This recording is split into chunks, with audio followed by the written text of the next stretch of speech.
If you are like me, you are tired of being consistently inconsistent. I mean, we all face this human experience where we want to be better than where we are today, yet somehow, some way, greatness continues to elude us. And we work really hard, but sometimes we're not as consistent, we're not as disciplined as we would like to be. So the challenge of every person is to live up to who they were created to be and who they're called to be. And so we embark on all these different endeavors, trying to be this, trying to live up to the best version of ourselves, but we fall short. So we use this tool called discipline to get better, to learn, and to grow. And discipline has a lot of different ingredients. What I want to talk about tonight is what is the key ingredient that will keep your discipline and keep you moving forward to the best version of yourself. And you will have to battle with less and less inconsistency. If we are meeting for the first time, my name is Nathan Wiggins, and I'm so thankful and honored that you decided to join me for this live stream tonight. What I'll do is I'll have two different social media pages, one on Facebook and one on YouTube, and they're both called Nathan Wiggins, Disciple of Jesus Christ, where my goal for the page is to, or the purpose of the page is to create, sustain, and grow disciples of Jesus Christ. And so one of my goals is to get people to Jesus or connect people to Jesus through the vehicle of surrender. And another goal of mine is to convert our knowledge of Jesus into obedience. So I use these live streams as a way to do just that, connect with people. So sometimes we'll talk about theology. Other times we'll talk about culturally relevant topics. And then sometimes, like tonight, we talk about topics that all of us can agree upon or we all have a similar battle with. And that is being disciplined, being consistent, and being who we are created to be. So that's what we're going to be talking about tonight, how to be more disciplined and what's the one thing that we might be missing that will help us be more consistent. And so the agenda for tonight is pretty simple. We're going to talk about what that missing ingredient is, and then we're going to explain it. We're going to explain how vital it is to our lives and how we use it without even realizing and recognizing it. And then we're going to just go through a couple of practical ways that we can actually use this ingredient more and be better at it. And then I'll just have some concluding thoughts. But along the way, whatever comments or questions that you have, feel free to leave them in the comment section. I'm going to be posting about 2 questions, really just to get our minds going and just to help us think about things a little bit more clearly. I know it's just me looking into the screen right now, but we'll try to make it as conversational as we can over our live stream. So that being said, I'm going to pose the very first question. And the first question is this: what do you think the main ingredient to discipline is? What do you think the main ingredient to discipline is? Obviously, I have my idea tonight, but I am not the guru who has this figured out. I am like your neighbor right across the street who is trying to work and walk this journey out with you. I by no means have it all together. And so what I'm going to do is I'm going to pose that question. I would love to see your answers in the comment section. Now, I got to let you know I'm at my church right now. So if somebody just barges in or something happens, it's just part of being inside of a church going through everything. But all that being said, let's hop into it. What do I think this key ingredient is to having a more disciplined and more consistent life? Well, I want to start us off with a story that we're all familiar with. Imagine a middle school basketball player. And this middle school basketball player wants to be in the NBA one day. Now, because he wants to be in the NBA one day, what do you think he's going to do? Well, in order to align to that desire to be an NBA player, he's going to align his behaviors to that want or that desire. And so he may wake up early in the morning, 6 or 7 a.m. in the morning, in order to work out or in order to run a mile. He'll go to the gym more often. He may even get on a team, an AAU team or something like that. He's going to enlist in certain behaviors so that he can, this desire that he has, he could see it fulfilled. Now, the greater or the stronger that desire is, the more consistent and the more intentional this middle school basketball player will be in his pursuit of that desire. So me, I had a desire to play in the NBA, but it was on the weaker end. Like I would just be in the backyard shooting a last game-winning shot, but it wasn't as strong as some other people. Some other people spend day after day, night after night, free throw after free throw, three-pointer after three-pointer in the gym. And they're doing all of this to have this desire one day. Now, that's a story we can all relate to, even if we aren't the basketball player or if we're not in athletics. We all have something, or we've heard a story similar to that. The question is, what drove the middle school basketball players' behaviors? You could say it was his desire, and you would be right to to a good extent. You could say it was his belief in himself. You could say it was vision for the future, and all of those things are true. And I'm not going to negate those, but I think there is a more poignant, more accurate word to describe what drove him. Dare I say, what grounded him and grounded his beliefs and behaviors. So, what is the key ingredient to a more disciplined, more consistent life? I would say that it's hope. Now, I know you may be thinking, hope seems a bit interesting to say that all your discipline could be improved if you just had more of this. But hope, if you really think about it, it does a lot. Now, the question we have to ask ourselves is, what is hope? And can it really be this key ingredient? Well, hope, unfortunately, has had a bad rap in modern times because it has gotten the notion that hope is what's called wishful thinking. It's almost like dreaming or daydreaming. It won't really come to pass, but there is a possibility that it might come to pass. That's not quite hope. Hope, what I use, is grounded in the Hebrew Bible and in the New Testament. So basically, in the Hebrew and the Greek language, the word hope really has to do with waiting on something patiently with expectation. It has to deal with having anticipation and expectation that some future good will happen. And so, because you have a belief that some future good will happen, you wait for it. You believe that it will come to pass. Now, one really easy way to look at this would be, I've got right here, can you see this is some floss, but we're going to say that it's just some string. Well, I guess we say floss, but how can we easily or adequately explain what hope is? So when it comes to hope, in the Hebrew Bible, the word hope is also related to the word rope. And so the reason why it's related to the word rope is because, let's just say this right here represents a rope, it's a string. When I start to pull this string and I pull it tighter and tighter and tighter, there's an anticipation. And what's that anticipation? That it might pop. That's the anticipation of hope. That's what hope is. When you believe that something will come to pass and you patiently wait on it. Right here, this would not be hope. This is how I was in middle school. I was like, if it happens, it happens. If it doesn't, it doesn't. I'm not going to put that much time in.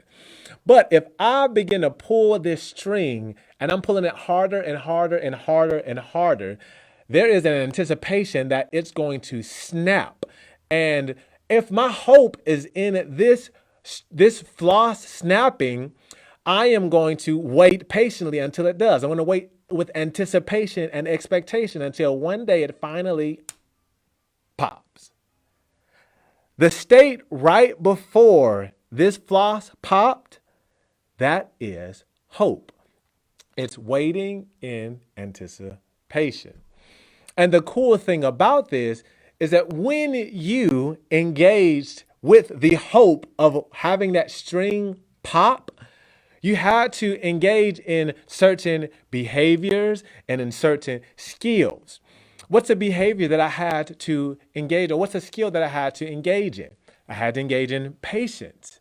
I had to sit and wait for that string to pop. I had to engage in something like focus, because all it takes is one moment of me taking my eyes off the prize.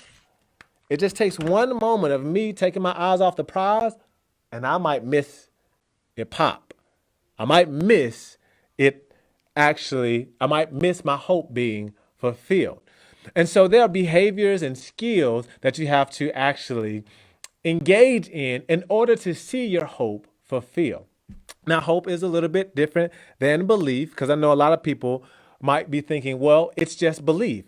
The NBA player, Kobe Bryant or Kevin Durant, they had belief that they would get to this one great thing. What I would say is that hope is what grounds your belief. Hope is not seen. If you can see it, then it's not hope. You might see it internally, you might see it in your heart, but if it has materialized, then it's not hope. The moment it materializes, all hope fades away because it has come to pass. So when that middle school basketball player believes that he will get to the NBA, that grounds his belief. The hope or the anticipation, or what I like to say, great expectation that he will make it to the NBA will actually drive his beliefs, drive his behaviors, drive his actions, drive his skills towards this future good.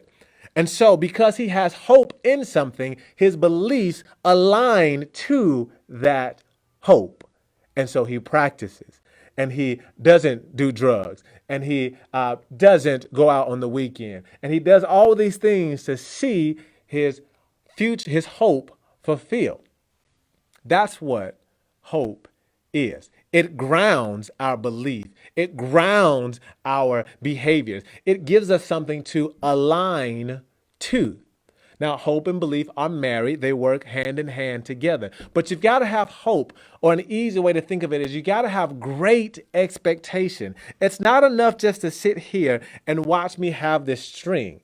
I've got to get to the place where I'm sitting and anticipating it to pop. Because if I lose my anticipation, if I lose my expectation, then my focus will wane, then my attention to detail and my patience will get a little bit tired, and I won't see what I'm hoping for come to pass. And so hope, in a very practical sense, is great expectation. If you want to have a more disciplined, more consistent life, then we have to engage in having hope instilled in our hearts and instilled in our mind. If we do that, then we can be more disciplined and more consistent. And you may be asking, how? And we'll talk about that in just a moment. But I want to pose another question, and that is this.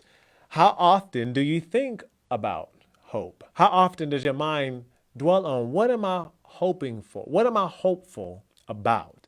What am I really, really expecting? And I would even say, how is your definition of hope? Do you view hope as just a wish that may or may not come to pass? Or is your hope something that you say, I have great, great, great expectation about this thing? So how often do you think about hope? I would love to see your answer in the comment section. Now, we may not know this, but hope is so interwoven into our lives that we don't even recognize it anymore. Many, many, many people have a great hope, a great expectation and anticipation that they will be in a relationship one day. And so they'll clean themselves up. They'll keep their nails done. They'll keep themselves with a haircut. They'll watch how they talk and watch their money. They'll get a job. They'll do all these different things. Why? Because they have great expectation that they will be in a relationship one day. Has it materialized yet? No, but there is a belief in it. You will have belief that you'll be a contributing member to society and you'll have a great job. And so you'll go to college, you'll get different certifications, you'll do all kinds of things for something that you cannot quite see, that has not materialized yet. Yes, you may see it in your mind and in your heart, but if it hasn't materialized yet, then you have to hope for it. And this is why suicide is such a real issue. Because when someone commits suicide, they've lost all hope. When someone engages in self-destructive behaviors, they are losing or they have lost hope. Because it's really, really difficult to go through life and not have expectation for something better. Hope is not grounded in good feelings. It's not grounded in just thinking the best. Hope is a decision. It's a decision. Many times people hope for something despite how everything looks. Your life could look like straight up trash. There could be nothing good about you. There could be nothing good about your situation. Everything could look bleak, but hope is a decision. And if you have that hope, your decision to move forward will keep you motivated. It'll keep you inspired, and it'll keep you encouraged. Hope grounds your beliefs. And with that hope inspiring your beliefs, you can then move forward. So I want to just talk about that. It's such a part of our lives that sometimes we don't even know it. We don't even realize what much we live with expectation and anticipation. Business owners do this all the time. They think that this year is going to be better than last year. And so they engage in behaviors that actually reflect that hope. They can't see that this year will be better, and yet they still come to work every single day with high expectation that, man, we're going to change a lot of lives. We're going to influence and impact a lot of people. We're going to serve people, and this year we're going to grow. And so hope is really, really, really vital. It's really interwoven into our lives, and it's a great benefit it's a great benefit for us. And so with this, if hope is the key ingredient, I say that because if your hope is grounded in something, if you have no hope, then you won't have any behaviors to align anything to. You won't engage in any meaningful actions. The greater, more strong, the more powerful your hope is, the more consistent and more disciplined your behaviors will be. If you do not have great hope in something, then you will wander and stray. Let's say you want to lose 20 pounds. And let's just say you have great hope, great expectation. Remember, hope is patiently waiting, patience with expectation and anticipation. If you have great expectation and anticipation that you will lose 20 pounds, your behaviors will align to that anticipation and expectation. And so you will go to the gym. You will eat a certain kind of way. You will do certain things that align yourself to that hope. The weaker this expectation is, the easier it's going to be to have inconsistent behaviors. So hope must be two things. If you want to be disciplined and consistent, you've got to have hope. And this hope has to be clarified and cultivated. Hope has to be clarified and cultivated. Hope has to be clarified and cultivated. I'll say it one more time. Hope has to be clarified and cultivated. If hope is not clarified and cultivated, if something is unclear, you're limited in your confidence, and so you're less likely to move.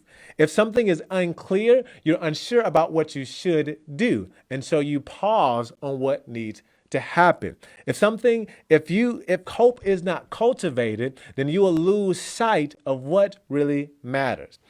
And so in order to be more consistent and more disciplined, hope must be cultivated and clarified. And so, again, I always speak to two different audiences. Let's just say you are somebody who is not a disciple of Jesus Christ, but you're looking at it or potentially want to become one. You'll glean information from this. And if you are a disciple, you'll see how this can impact you in deeper ways.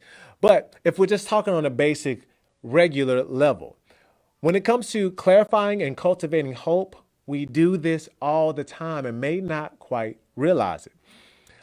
If you want to clarify your hope, many people do this all the time, and it's called a vision board. Your vision board is something that you put up and you put it for you to see.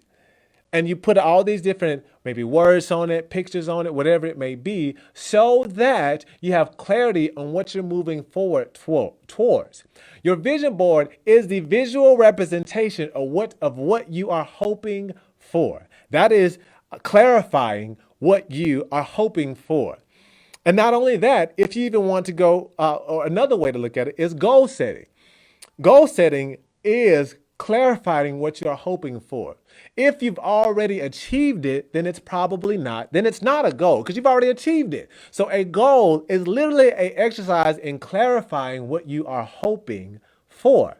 So when you set a goal, you're having clarity. And the more clear you are on your goal, the more hopeful you can be.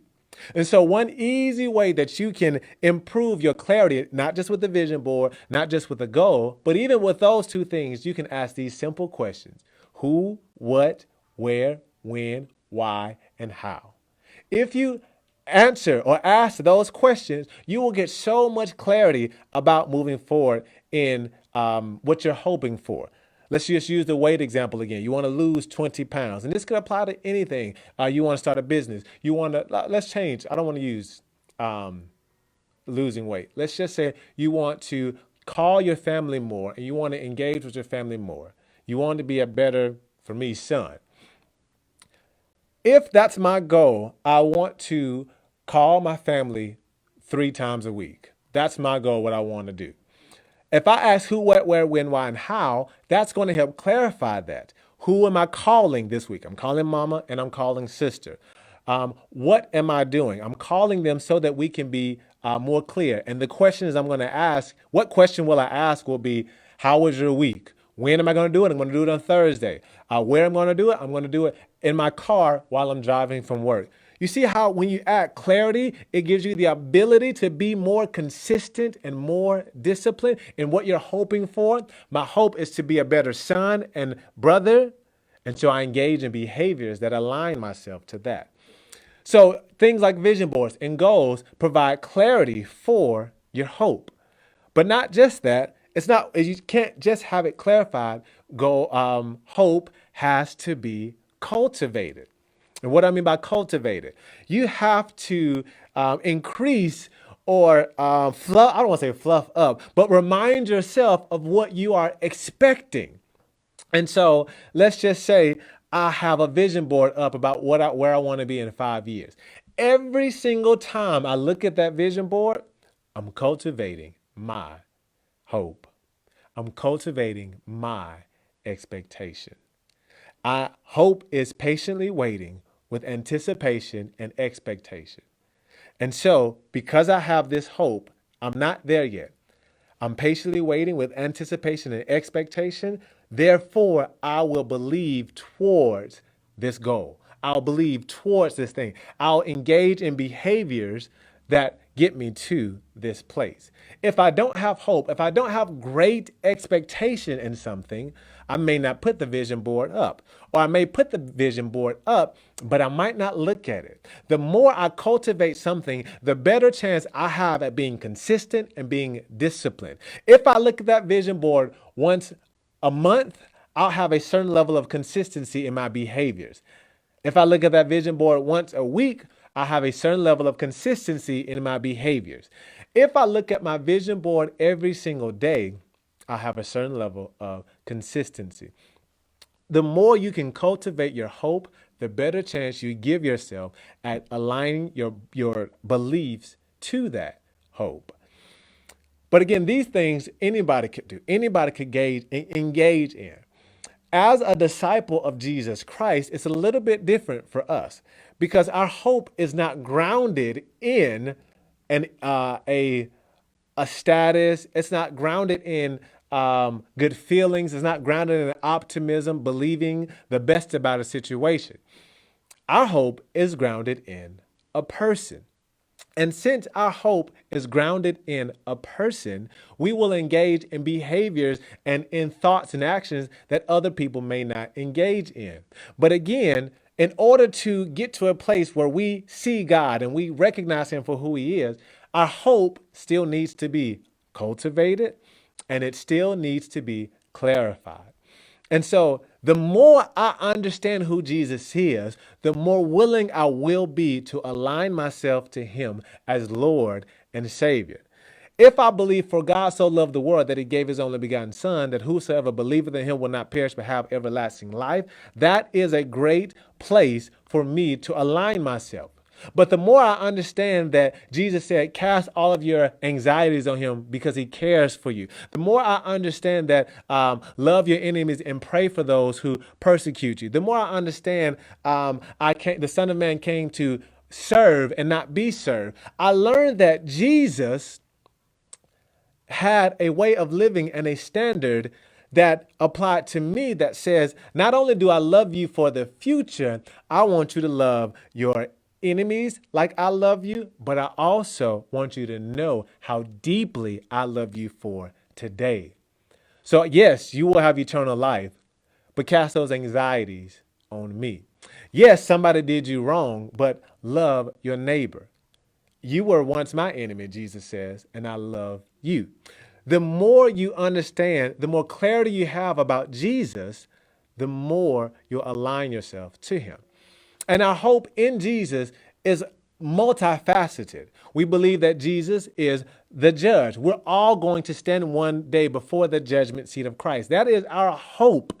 We all have hope that for God so loved the world, He gave His only begotten Son, that whosoever believeth in Him will not perish but have everlasting life. We have hope that our faith in Jesus Christ will save us. And so because we have this hope of judgment, because we have the hope of salvation, because we have the hope of Jesus coming and indwelling through the Holy Spirit indwelling in us and living inside of us and helping us make different choices and behaviors and belief, we will align ourselves to this belief, meaning that we won't do certain things. We will do certain things. But the greater our hope is, the greater chance we have at being consistent and aligning ourselves. Intention and expectation go a long way when it comes to hope. The more we cultivate this hope, this great expectation, not just a tiny expectation, but a great expectation, the better we'll be aligned in different things. What if you started every day with, today I hope that, today I have great expectation that blank will happen. How would your day look? Not just I'm wishing it'll be nice, but no, I have my hopes are not, the world says don't get your hopes up. I run from that and say my hopes are sky high.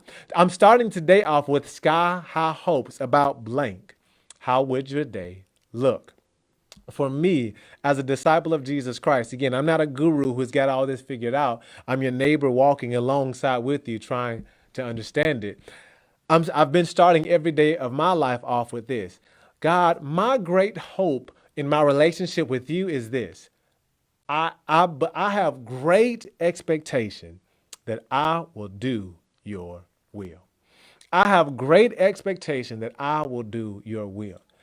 So God, I'm believing because I'm going to do your will, that I'm going to hear you clearly on what I should do. I'm going to wait patiently on instructions. I'm going to wait patiently in hearing what you have to say. I'm trying to get better. I'm starting off my days. I have great expectation that I will serve other people. And from that hope, from that belief, I then go out and I then do that. What if we incorporated great expectation, great anticipation into our walk? How would things look differently? Today, I went to pray, and I've been working on expectation and hope. And I went to pray, and I asked myself, before I prayed a word, I said, what is my great hope or great expectation for this time of prayer? And I sat there and I had no idea what my hope was for prayer. It's like I don't know. Am I hopeful to hear? Am I hopeful to see what it did was the expectation killed all of my autopilot behaviors.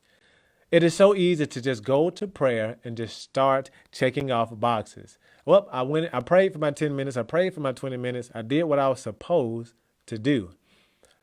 But when I sat there and forced myself to have expectations about prayer, it changed it fundamentally. And so what I ended up doing is I ended up saying, my expectation for prayer, this time of prayer, is just to be with you, God. I don't have any agenda or anything. I just want to be with you. And it was wonderful to just think through that lens. Then I thought to myself, well, I guess I could also have the expectation to just say, God, what do you want to do? Or I could have maybe time of prayer where I just want to praise you, God. This is what I want to do during this time of prayer. And again, it may feel robotic, it may feel unnatural. I get all that. Things can feel that way. But what would happen if we engaged in the discipline of building and increasing our expectation, not only with what Jesus is doing in our lives, but what we can do in our lives? And so these are some of my thoughts. This is what I believe is the key ingredient. You may feel something different. That's okay. Let me know in the comment section. But I really believe that hope, great expectation that a future good will happen, really will help us stay disciplined. And the more we clarify and cultivate our hope, the greater chance we'll have of being disciplined and consistent. This is why Christians are encouraged to pray every day. This is why Christians are encouraged to read their Bible every single day. When you read your Bible, you're cultivating your expectation. The expectation that God will change you, the expectation that you will meet God in your interpersonal relationships and in your quiet time. This is why Christians listen to Christian music, because Christian music engages with us in a way that says we're cultivating our hope for something greater. And it gives us a melody to remind and play in our hearts and our minds over and over and over again as we go throughout our day and throughout our lives. I encourage everyone to start the practice of cultivating hope, expectation, anticipation for greater good. The more often you do it, the better results I think you'll have. So I'm working on it every single day. I don't know if that's what you want to do, but I would just encourage you to do it. That's all I have. Any questions or any comments? Matt, that's powerful. Thank you for your transparency and vulnerability. Matt, I thank you for your transparency and vulnerability in being a dear friend of mine. I received the comment, though. Let me give it a big old like. No other questions or comments. I'll go ahead and I guess I'll head off. I'll wait if I'll go through any more comments. I'm glad to know everybody heard me loud and clear, and I'm motivated. I'm really motivated to get better at this. So a month from now, I'm going to do another live stream. About a month from now, I'm going to do another live stream, and that live stream is going to be how to cultivate anticipation and expectation. How to cultivate anticipation and expectation. That is aligned with this one right here. And so let's just keep building these behaviors. Let's keep building this discipline. So thank you all so much for watching. I appreciate every last comment, every last eyeball that was able to make it onto this live stream. All I have to say is this. Surrendering to Jesus isn't just a one-time big decision. It's a lifetime of intentional choices. Surrendering to Jesus isn't just a one-time big decision. It's a lifetime of intentionally cultivating hope, faith, and love. God bless you all. Thank you so much for watching.